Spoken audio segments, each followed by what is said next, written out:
گناہ کیوں ہوتے ہیں، اس کے اوپر ہم نے بات کرنی ہے۔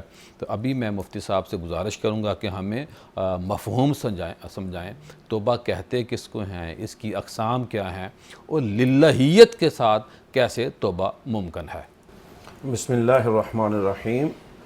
قال اللہ تبارک و تعالی یا ایھا الذین آمنوا توبوا الی اللہ توبۃ نصوحا۔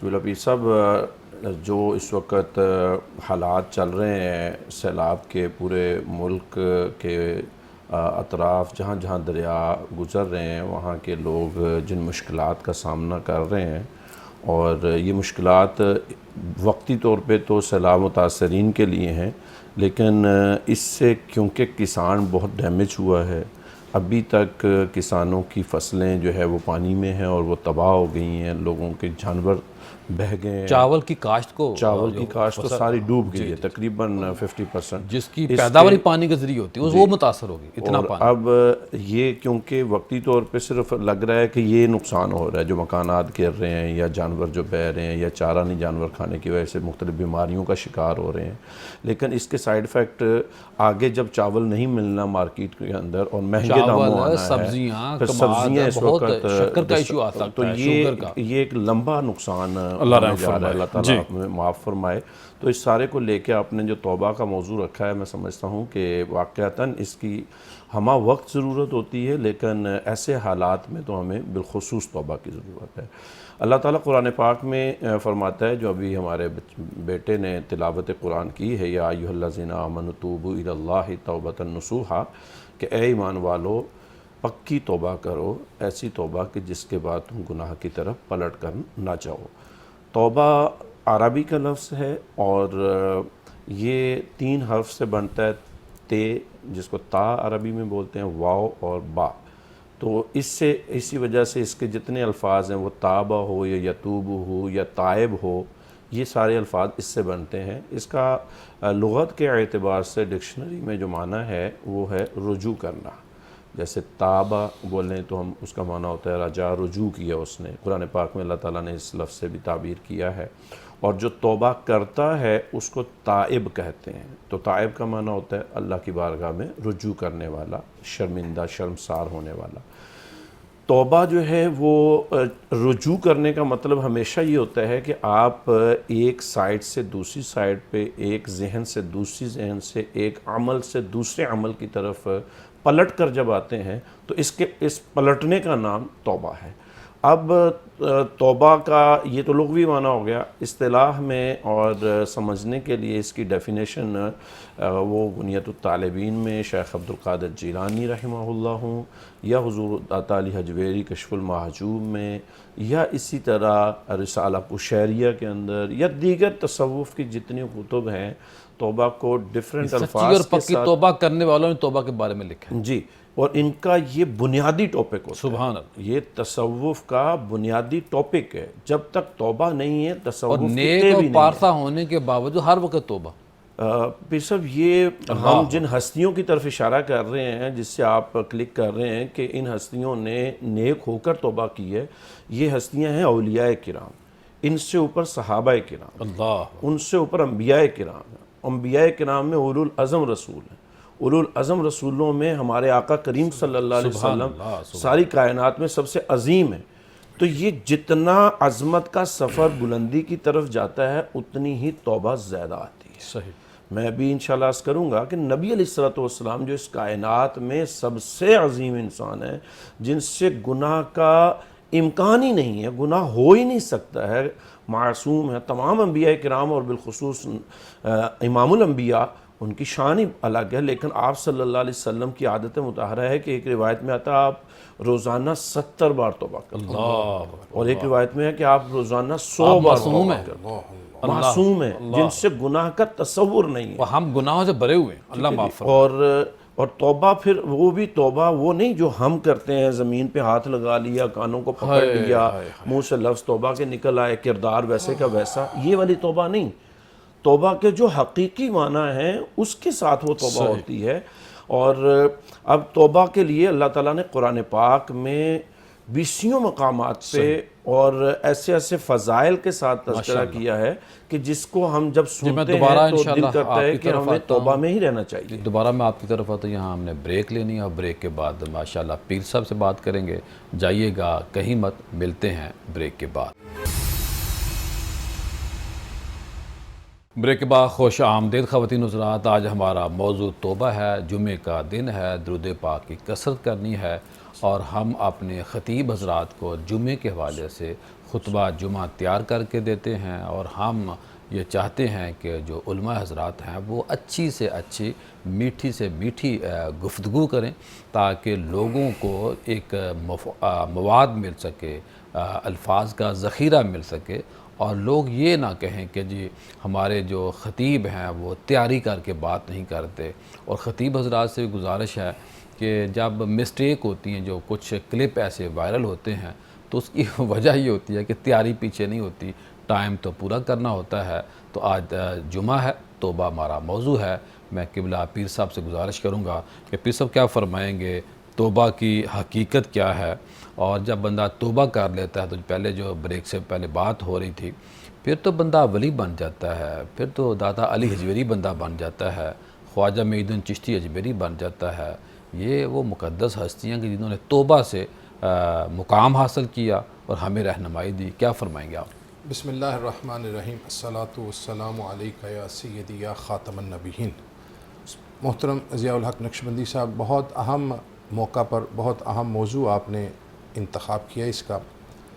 جیسا مجھ سے پہلے مفتی شاہد صاحب فرما رہے تھے کہ ہم جس حالات میں سے گزر رہے ہیں, توبہ کا معنی ہی یہ ہے کہ ہم اپنے معاملات کو اچھائی کی طرف لے آئیں. اور اللہ تبارک و تعالیٰ فرماتا ان اللہ یحب التوابین, اللہ توبہ کرنے والے کو بہت پسند کرتا ہے. اللہ اکبر. ہم دنیا میں سنتے ہیں کہ ماں کا پیار سب سے بڑھ کے, اور اللہ 70 ماؤں سے زیادہ. سبحان اللہ, میں یہ بات کرنے لگا تھا. اللہ تعالیٰ انسان جس کو, طرح ماں بچے کے اوپر خوش ہوتی ہے اللہ خوش کہ ماما مجھے معاف کر دے, جی, آئندہ میں ایسا نہیں کروں گا. بخاری مسلم کی حدیث شریف ہے کہ اللہ تبارک و تعالیٰ کا فرمان کریم آقا صلی اللہ علیہ وسلم نے فرمایا کہ اگر بندہ دل میں اللہ کو یاد کرتا ہے تو اللہ بھی دل میں یاد کرتا ہے. اگر بندہ پبلک میں یاد کرتا ہے تو اللہ بھی اس سے بہتر مجمع میں اس کو یاد کرتا ہے. اگر وہ اللہ کی طرف چل کر آتا ہے تو اللہ آغوش رحمت میں اس کو بالشت بھر 10 قدم کے مقابلے میں اسے اپنے پاس لے لیتا ہے. وہ جو جیسے اللہ کی شان ہے, یہ تو بڑا ایک واضح پیغام ہے کہ اس کا وجود کی ہم تعین تو نہیں کر سکتے, لیکن چونکہ سمجھانے کی بات ہوتی ہے تو اسی انداز میں کہا جاتا ہے. جیسا کہ ایک حدیث شریف میں یہ بھی ہے کہ جب بندہ نوافل کی کثرت کر لیتا ہے تو اللہ کا قرب پا لیتا ہے. پھر اللہ رب العزت کا ہاتھ بن جاتا ہے, اس کا کان بن جاتا ہے, اس کی آنکھیں بن جاتی ہیں.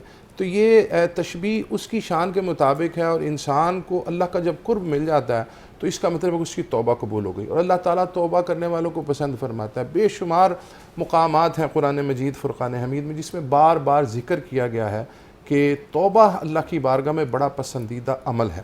اور اسی طرح یہ توبہ کرنے کے بعد ہمیں دنیا کی اور آخرت کی بھلائیوں کے انعامات بھی دیے گئے ہیں. اب اس دور میں جہاں ہم اپنی دنیاوی کمیوں کی وجہ سے آزمائشوں میں آ گئے ہیں, یہ سیلاب بھی ایک آزمائش ہے, اور ہمیں اس پر بھی اجتماعی توبہ کرنے کی ضرورت ہے. بحیثیت قوم ہمیں جو گمراہی کی راہ پر چل پڑے ہیں اس سے ہمیں واپس آنے کی ضرورت. توبہ ہے اسی چیز کا نام کہ برائیوں کو چھوڑ دو اور اپنی زبان, جسم, عمل, خیال کے ساتھ اللہ کی راہ پہ چلے جاؤ. یہ اصل توبہ ہے. اور جیسے کہ سیدنا عمر بن خطاب رضی اللہ تعالیٰ عنہ کا فرمان بھی ہے کہ توبہ ایسے کرو جیسے دودھ دھونے کے بعد نکل آتا تھن سے باہر, واپس نہیں جاتا, تو گناہ بھی تمہارے اندر واپس نہ جائیں. اور اللہ تعالیٰ نے مومن جو ہے سچی اور پکی توبہ کرنا, دوبارہ گناہ کی طرف دیکھتے ہی نہیں. اللہ تعالیٰ نے پہلے ایک جگہ پہ قرآن مجید میں حکم فرمایا کہ میری طرف توبہ کرو, اور دوسرے مقام پہ فرمایا وَلَوْ أَنَّهُمْ إِذْ ظَلَمُوا أَنفُسَهُمْ جَاءُوكَ, اے میرے محبوب صلی اللہ علیہ وسلم یہ توبہ کرنے کے لیے آپ کے پاس آ جائیں, آپ ان کی سفارش کریں, اللہ ان کی توبہ قبول کر لے گا. اور یہ اس دور میں چونکہ رسول اللہ صلی اللہ علیہ وسلم ظاہری موجود تھے, اور آج اگر ہم وہاں جا کر کرتے ہیں, اور ہمارے اکابرین نے بڑی وضاحت سے ہمیں یہ سمجھا دیا ہے کہ اگر وہاں جانے کے اسباب نہیں بھی ہیں تب بھی اپنی تصور میں آنکھیں بند کر کے رسول اللہ صلی اللہ علیہ وسلم کی بارگاہ میں حاضری دیں اور سوال کریں کہ یا رسول اللہ صلی اللہ علیہ وسلم, ہم گناہوں میں پڑ چکے ہیں, ہمیں توبہ کی ضرورت ہے, اور آپ ہی کی شفاعت نے دنیا میں بھی ہمیں توبہ کی توفیق ملنی ہے اور آخرت میں بھی ہمیں رسول اللہ صلی اللہ علیہ وسلم کی ہی وجہ سے توبہ نصیب ہونی ہے، شفاعت نصیب ہونی ہے اور آخرت میں کامیابی ہونی ہے۔ تو لہٰذا اس دور کے اندر جہاں ہم معاشرے کے اندر برائیاں بے حیائیاں بہت عام ہو چکی ہیں، آپ کی اس پروگرام کے ذریعے سے قوم کو یہ پیغام ہے کہ اللہ کی بارگاہ میں جھک جائیں، کیونکہ ہمارا سب کچھ آخرت کے اوپر ڈیپینڈ کرتا ہے اور یہ ہمارے دنیا کے اعمال پہ ہے۔ اللہ تعالیٰ نے توبہ کا دروازہ ہمیشہ کھولا ہوا ہے، اللہ اکبر، اس کے اوپر کوئی پابندی نہیں ہے۔ اور اس کے لیے وضو کی ضرورت بھی نہیں ہے، جی بالکل، یہ ایسا عمل ہے کہ زبان سے ادا کرنے کے بعد سجدے کی ضرورت بھی نہیں ہے، رکوع کی ضرورت نہیں ہے۔ بالکل، یہ تو خیال ہے، بلکہ حدیث شریف کے الفاظ ہے کہ صرف اگر انسان نادم ہو جائے نا اپنے گناہ پر، اللہ تب بھی اسے معاف کر مفتی دیتا شاہ مدنی صاحب، میں ایک واقعہ آپ کی طرف آ رہا ہوں کہ موسیٰ علیہ السلام کے امت میں ایک بندہ تھا جس کے گناہ بہت زیادہ تھے، تو لوگوں نے کہا کہ اے نبی، آپ اللہ کی بارگاہ میں جاتے ہیں تو آپ دعا کریں، بارش نہیں ہو رہی، چرند پرند سبزہ ختم ہو رہا ہے۔ تو مختصر یہ ہے کہ حضرت موسیٰ علیہ السلام گئے، عرض کی باری تعالیٰ بارش کی طلب ہے اور یہ لوگوں کا میسج ہے اور حالات آپ کے سامنے ہیں۔ تو رب تعالیٰ آگے حضرت موسیٰ علیہ السلام کو حکم دیتا ہے کہ اے میرے موسیٰ، تیرے علاقے، تیری بستی، تیرے ان لوگوں کے اندر ایک اتنا بندہ بڑا گناہ گار ہے کہ جب تک وہ تیرے اس علاقے کو چھوڑ نہیں جائے گا، میں توبہ یعنی توبہ نہیں کر لے گا، میں بارش نازل نہیں کروں گا۔ تو اب یہاں تھوڑا سا یہ ہے کہ جو بندہ گناہ گار ہوتا ہے اس کی اپنی ایک نحوست بے برکتی بھی ہوتی ہے۔ اب موسیٰ علیہ السلام واپس آتے ہیں تو اپنے لوگوں کو اکٹھا کرتے ہیں اور بتاتے ہیں کہ بھئی ابھی میں کہتا ہوں کہ جو بندہ گناہوں میں مبتلا ہے وہ یہاں سے اٹھ کے چلا جائے تاکہ اللہ پاک اپنی بارش کا نزول فرمائے۔ اب وہ بندہ وہاں موجود تھا۔ اب اس بندے نے باری تعالیٰ سے درخواست کیا، میرے اللہ، گناہگار میں ہوں، لیکن اگر یہاں سے اٹھ کے گیا تو میری عزت پارا پارا ہو جائے گی، پاش پاش ہو جائے گی، بے نقاب ہو جاؤں گا، رسوا ہو جاؤں گا، میری عزت نفس مجروح ہوگی۔ اے باری تعالیٰ، میں سچی اور پکی توبہ کرتا ہوں تیری بارگاہ میں، آئندہ گناہ نہیں کروں گا۔ تو اسی وقت اللہ پاک کی ذات نے بارش نازل فرما دی۔ تو کیا فرمائیں گے احادیث سے، سنت سے، جب بندہ توبہ کرتا ہے تو کیفیت کیا ہوتی ہے؟ اور ساتھ ہم نے سیلاب کا ذکر بھی کرنا ہے کہ لوگوں کے پاس بارش آتی ہے رحمت بن کے، ہمارے لیے زحمت بن جاتی ہے۔ کیا فرمائیں گے؟ قبلہ پیر صاحب، جس واقعہ کا آپ نے تذکرہ کیا ہے اس سے ہمیں ایک تو یہ لیول سمجھ آتا ہے کہ توبہ حقیقت میں کرنی کیسے چاہیے۔ اب وہ بندہ اس بارگاہ سے گیا نہیں تھا، اس مجلس سے، اللہ کے ہاں اس نے ایسی توبہ کی تھی کہ اللہ تعالیٰ نے اس کی موجودگی میں ہی ان کو بارش عطا فرمائی، اللہ، جس کا فرمایا گیا تھا کہ وہ علاقے سے چلا جائے۔ تو وہ گیا نہیں، توبہ کی، تو توبہ کی برکت سے اللہ کی رحمت نازل ہو گئی۔ تو توبہ جو ہے یہ باعث رحمت ہے، باعث مغفرت ہے، باعث مغفرت کے ساتھ ساتھ بلندی درجات کا ذریعہ ہے۔ توبہ جو ہے وہ اللہ کی خاص برکات کا ذریعہ ہوتی ہے۔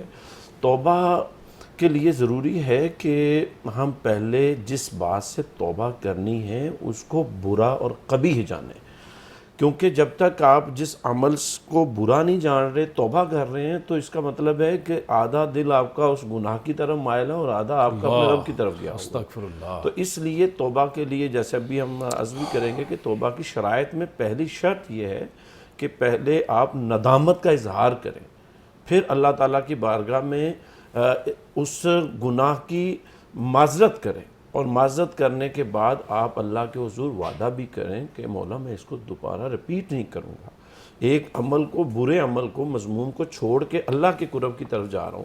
تو توبہ کرنے میں جس طرح کا آپ نے یہ واقعہ بیان کیا، اس طرح کے 20 واقعات ہمیں ملتے ہیں۔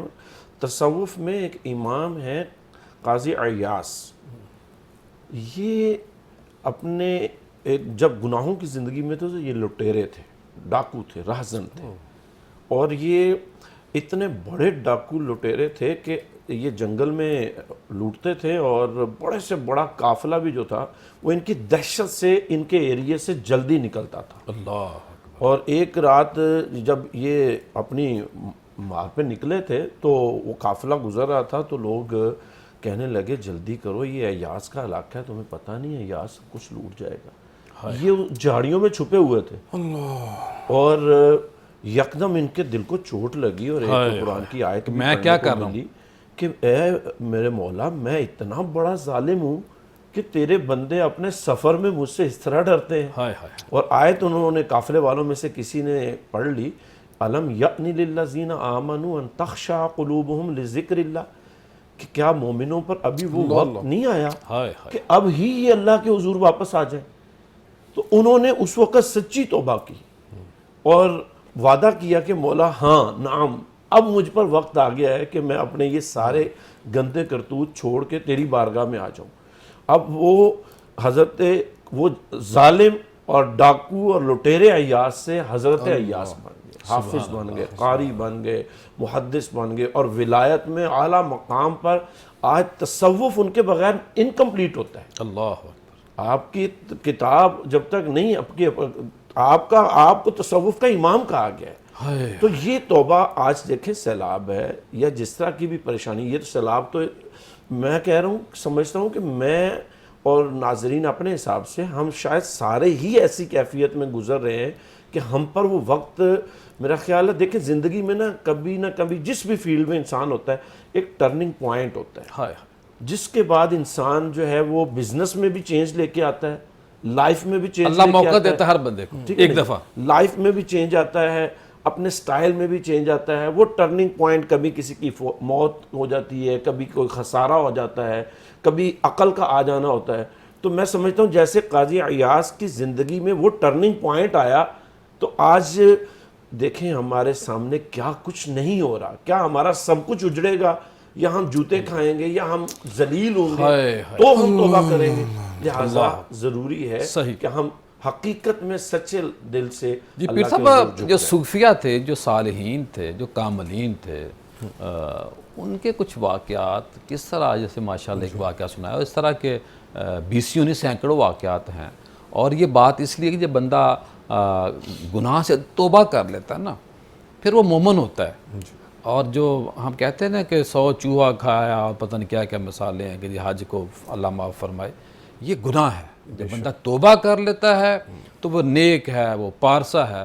بدبختی اس کے لیے جو توبہ کرتا نہیں ہے، جو ضد کرتا ہے، جو انا کا بت اس نے اپنے دل دماغ اور روح کے اندر رکھا ہوتا ہے، وہ خوش نصیب بندہ ہے جس کو اللہ منتخب کر لیتا ہے. اور میں پھر سے یہ سمجھتا ہوں کہ جس کو اللہ توبہ کا موقع دیتا ہے اللہ اس پہ رحیم ہے، کرم اس کے اوپر ہو رہا ہے. اور جو گناہ میں مبتلا ہے بدبخت وہ ہے. کیا فرمائیں گے؟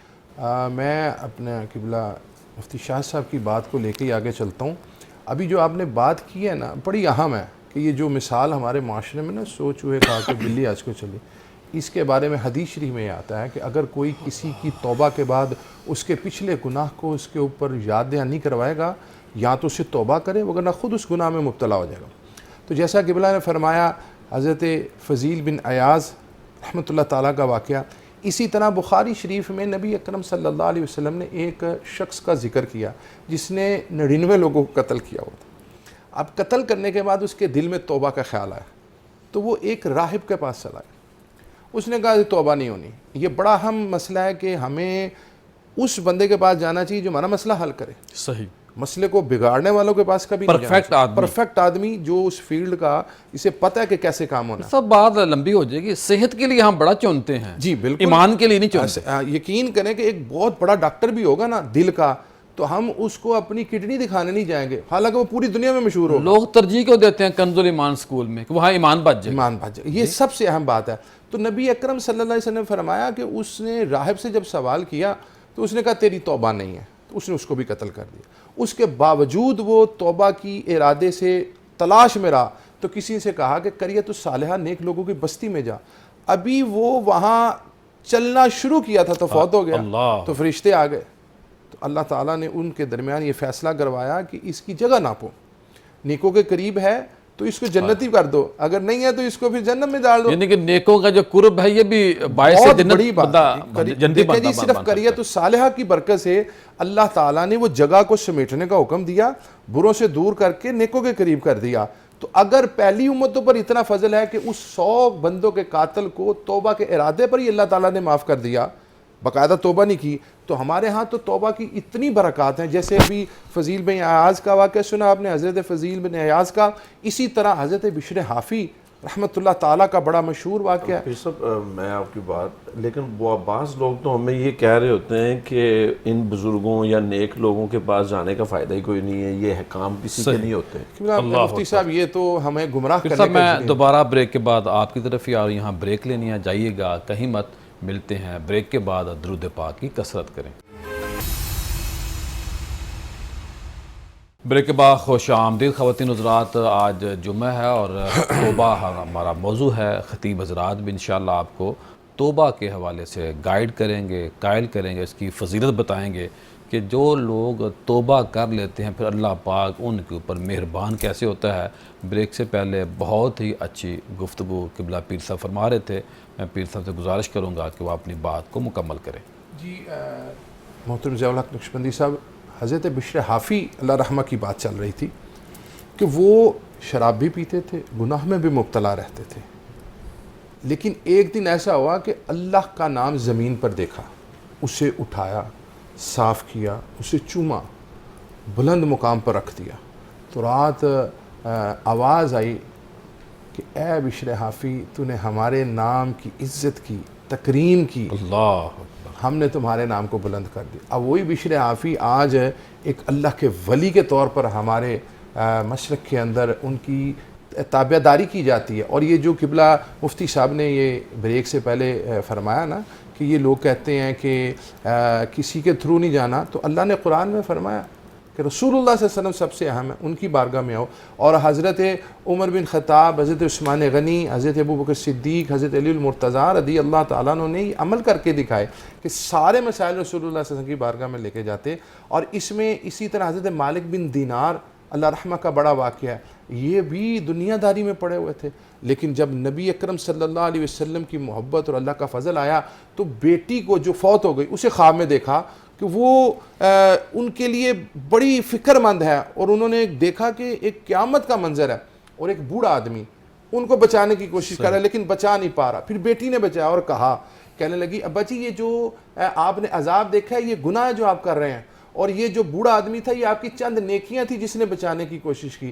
اس کا مطلب ہے کہ بچانے کے لیے جو نیکیوں کی مقدار ہے وہ اتنی مضبوط ہونی چاہیے کہ ہمیں گناہ سے بچا جائے. اور آج اس معاشرے کے اندر جو ہم گناہ کی کثرت میں پڑ گئے ہیں نا، پھر نیکیاں ہماری کی ہوئی وہ گناہ کے اوپر غالب نہیں آتی بلکہ گناہ غالب آ جاتا ہے. اور جیسا کہ آغاز میں بتایا گیا کہ رسول اللہ صلی اللہ علیہ وسلم نے فرمایا کہ میں خود دن میں 70 مرتبہ 100 مرتبہ توبہ کرتا ہوں. اب وہ تو ہے معصوم عن الخطا.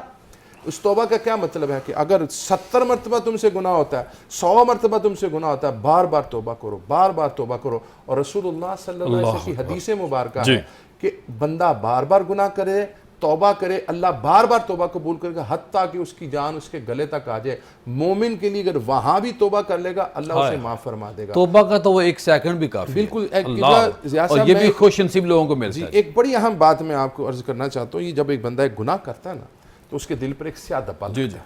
میں دوبارہ آپ سے پورا واقعہ سنتا ہوں. میں قبلہ مفتی صاحب کی طرف جائیں. جی مفتی صاحب، یہ توبہ کی جو اقسام ہے اس کے اوپر بات کریں. قبلہ پیر صاحب، توبہ جیسا جیسا گناہ ہے ویسی ویسی توبہ ہے، اور وہ توبہ آپ کے اعمال پہ ڈپینڈ کرتی ہے کہ آپ اپنے اعمال میں کیا کن کن گناہوں میں مبتلا ہیں اور کس انداز سے اس کی توبہ کر رہے ہیں. دیکھیں، کچھ توبہ ہے جو صرف منہ سے الفاظ ادا کرنے اور شرمسار ہو جانے سے توبہ ہو جاتی ہے. کچھ توبہ ہیں جو اس کا کفارہ ہے، جیسے کسی کے ہاں کوئی چوری کی ہے، کسی کا مال لوٹا ہے، تو اب اس کے ساتھ ساتھ توبہ بھی کے ساتھ ساتھ اس مال کو لوٹانا بھی ضروری ہے. اسی طرح آپ نمازیں نہیں پڑھتے ہیں یا زکوٰۃ نہیں دیتے ہیں، یہ سارے گناہ کیے ہیں، تو صرف توبہ کافی نہیں ہے بلکہ اس میں جتنے مال کی زکوٰۃ آپ پر لازم ہے وہ اب بھی ادا کرنا ضروری ہے. جو نمازیں قضا کی ہیں ان نمازوں کو دوبارہ پڑھنا ضروری ہے، تبھی توبہ اس کی جو ہے وہ کمپلیٹ ہوگی. تو باقی جو اس حوالے سے ابھی بات چل رہی تھی، دیکھیں توبہ کے لیے کبھی بھی انسان کو یہ نہیں سوچنا چاہیے کہ میں تو صبح بھی توبہ کی پھر گناہ ہو گیا اب کیا کروں، یا بعض اوقات لوگ بہت ساری باتیں کرتے ہیں یہ کیا توبہ ہے، روز ایسے کرتا ہے. تو یاد رکھیں میں سمجھتا ہوں اور قرآن و حدیث کو سمجھ کے سمجھتا ہوں، کوئی اپنی ذاتی رائے کے طور پہ نہیں، 100 دفعہ بھی گناہ کرنے کے بعد اگر توبہ کی طرف پھر بھی ذہن خوش ہو نصیبی ہے. گیا تو یہ اللہ کی رحمت ہے. ہائے ہائے ہائے، یہ اللہ کی رحمت ہے کہ اس بد پروردگار وقت وہ نے ہے جس کو موقع نہیں ملتا. موقع نہیں ملا. اللہ اس کو چاہتا ہی نہیں اس کے توبہ کرے. تو میرا خیال ہے کہ جب اللہ تبارک و تعالیٰ کی بارگاہ میں بندہ جھک رہا ہے تو اللہ کو اس کا جھکنا پسند ہے. ہائے ہائے ہائے، آپ صبح کریں تو کیا کہتے ہیں کہ گناہوں کا معاذ اللہ سمندر بھی ہو تو توبہ کا ایک آنسو ہی کافی ہے. توبہ کا ایک آنسو تو جہنم کی آگ کو ٹھنڈا کرتے ہیں. وہ جو اللہ کے حضور گڑ گڑانے والا ہے نا، جو توبہ جس کی توبہ دل سے نکلی ہے. کریم آقا دیکھیں نا، جب بادل گرجتے تھے، آندھی آتی تھی، آپ کی آنکھیں مبارک سرخ ہو جاتی، آپ کا چہرہ مبارک سرخ ہو جاتا، خوف خدا نکلتے تھے. ٹھیک ہے، آج جیسے یہ سب بتا رہے تھے کہ حدیثوں میں آتا ہے کہ گناہوں کی وجہ سے دل پہ دھبے لگ جاتے ہیں، سیاہی لگ جاتی ہے. تو یہ سیاہی کو دور کرنے کے لیے توبہ ہی دوبارہ پھر سے یہ واقعہ تو سنا ہے دوبارہ مفتی صاحب سے. یہ صاحب گزارش یہ ہے کہ جب انسان ایک گناہ کرتا ہے نا تو اس کے دل پر ایک سیاہ دھبا لگتا ہے. اب وہ توبہ کر لیتا ہے تو اس کی برکت سے وہ سیاہ دھبا اسی وقت ختم ہو جاتا ہے. لیکن اگر وہ توبہ نہیں کر رہا تو وہ دھبا بڑھتا جاتا ہے یہاں تک کہ اس کے دل کو قابو کر لیتا ہے. پھر توبہ کی توفیق نہیں رہتی. اس لیے یہ بڑا اہم چیز ہے. اور یہ دیکھیں جیسے ابھی مفتی صاحب فرما رہے تھے نا، توبہ کی کچھ مراحل ہیں، کچھ کام ہیں جس کے مطابق توبہ ہونی ہے.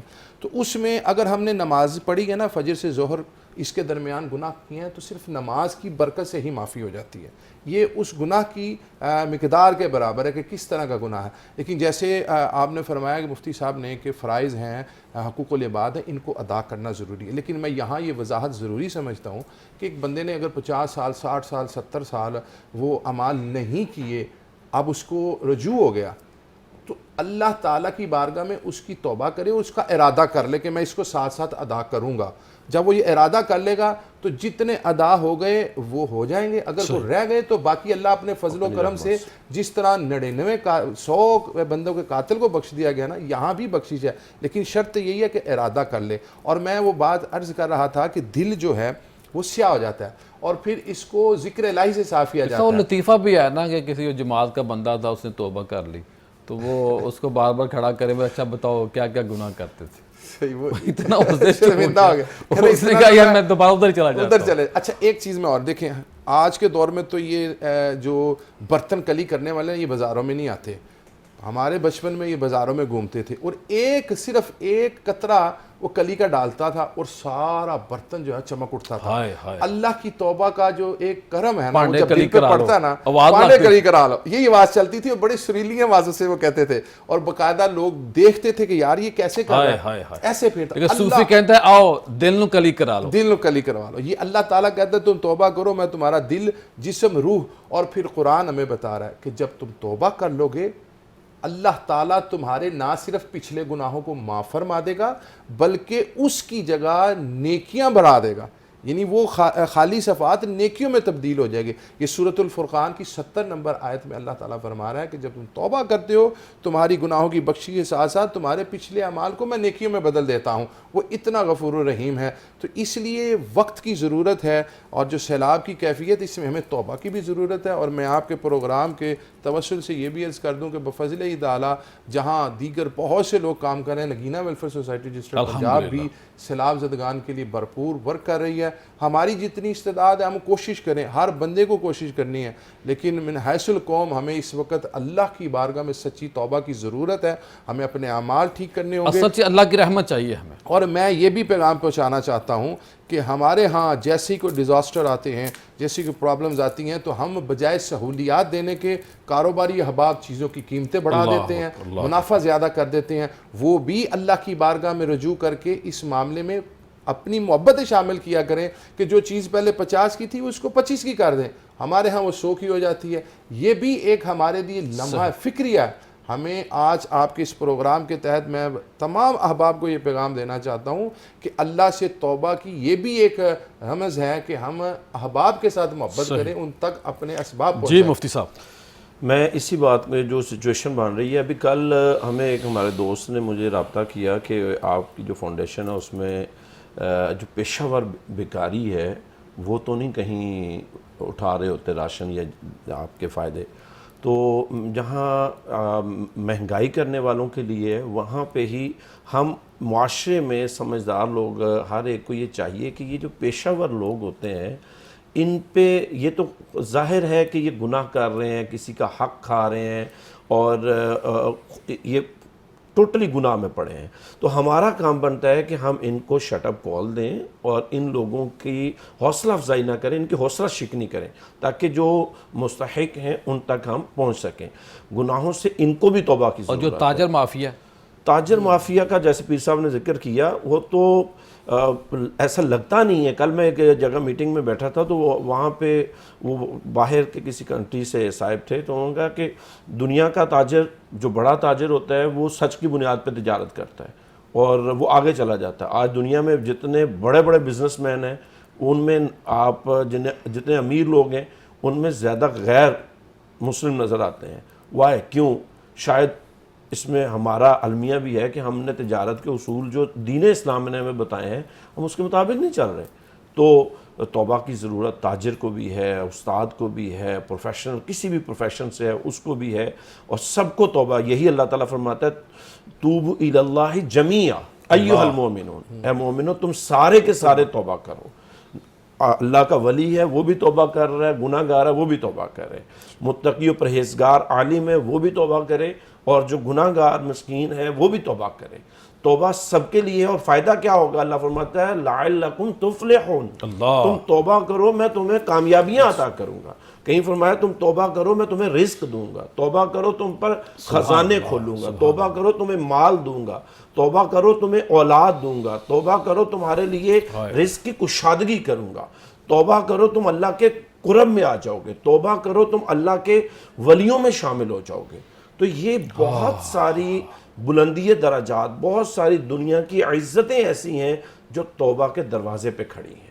آج توبہ کے دروازے پہ ہم چلے جائیں اور توبہ حقیقت میں سچے انداز سے کر لیں جس کو قرآن نے کہا ہے، اور وہ جب یہ آیت نازل ہوئی نا توبوا الی اللہ توبۃ نصوحا، کہ ایسی توبہ جو نصیحت والی ہو جائے، اس کا مطلب ہی یہ ہے کہ آپ ایسی توبہ کرو جس کے بعد دوبارہ گناہ کی طرف پلٹ کے نہ جاؤ۔ اے کاش کہ ہم وہ توبہ بھی کریں جس کے بعد یہ قبلہ ہو پیر کہ صاحب آج آخر کے میں بعد کیا ہم نہیں فرمائیں گے واپس ہی آئیں گے۔ قبلہ پیر صاحب، لا تقنطوا من رحمت اللہ تعالیٰ کی رحمت ہمیشہ، ابھی بھی ہم سب کو مل کر وقت ہے، ابھی وقت ہے ابھی ہمارے پاس، اگر ہم اللہ کی بارگاہ میں توبہ کر لیتے ہیں جیسے قبلہ مفتی صاحب فرمانے، اللہ ہمیں دنیا کی بھی رحمتیں دے گا اور آخرت کی بھی۔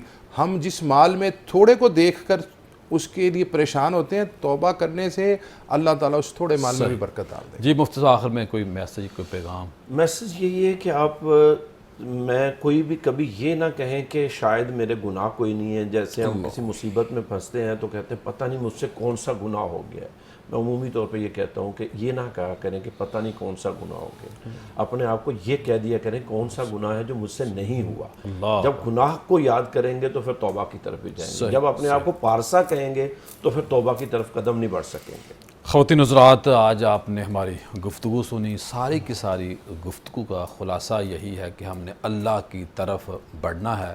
جب ہم ایک قدم اللہ کی طرف بڑھتے ہیں تو اللہ ہم سے خوش ہو جاتا ہے۔ یہ بھی بات ہوئی کہ جو بندے کے گناہ جتنے مرضی ہو جائیں لیکن اگر وہ ایک آنسو بہا دیتا ہے اور معاذ اللہ اگر دل اس کا اتنا مردہ ہے، وہ اس کی آنکھ روتی بھی نہیں، تو پھر کیا ہے کہ وہ رونے والا منہ بنا لے۔ آنسو جو ہوتے ہیں یہ بندے کے کنٹرول میں نہیں ہے، لیکن سچی بات یہ ہے کہ جو منہ بنانا ہے، یعنی کہ جب ہم کسی سینئر کے سامنے، کسی باس کے سامنے کھڑے ہوتے ہیں تو ہماری ٹانگیں کانپ رہی ہوتی ہیں۔ عمومی طور پہ تو یہ ہوتا ہے، لیکن خصوصی طور پہ یہ ہونا چاہیے کہ جب ہم اللہ کی بارگاہ میں کھڑے ہوں تو پھر ہماری ٹانگیں کانپنی چاہیے، دل اللہ کی طرف ہونا چاہیے۔ آئیے عہد کریں، مجھے اور آپ سب کا یہ درا امتیاز ہونا چاہیے، ایک ہماری مقبولیت اس بات پہ ہونی چاہیے کہ اگر کوئی ہمارے ساتھ زیادتی کرتا ہے تو ہمیں فوری طور پہ دل صاف کر کے اسے معاف کرنا چاہیے۔ آئیے عہد کرے توبہ یہ بھی ہے کہ کسی کو آپ نے تنگ کیا ہے یا کسی نے آپ کو تنگ کیا ہے تو آپ دونوں صورتوں میں توبہ کریں، اور جب توبہ کریں گے تو پھر اللہ کا قرب ملے گا۔ جب اللہ کا قرب ملے گا تو پھر ہم یہ سیلاب کی جو صورتحال ہے، جو آگے قحط کی معاذ اللہ جو صورتحال ہو سکتی ہے، جو بے برکتی ہوتی ہے، نحوست ہوتی ہے، اس سے ہم نکل سکتے ہیں۔ کل دوبارہ ملاقات ہوگی۔ السلام علیکم۔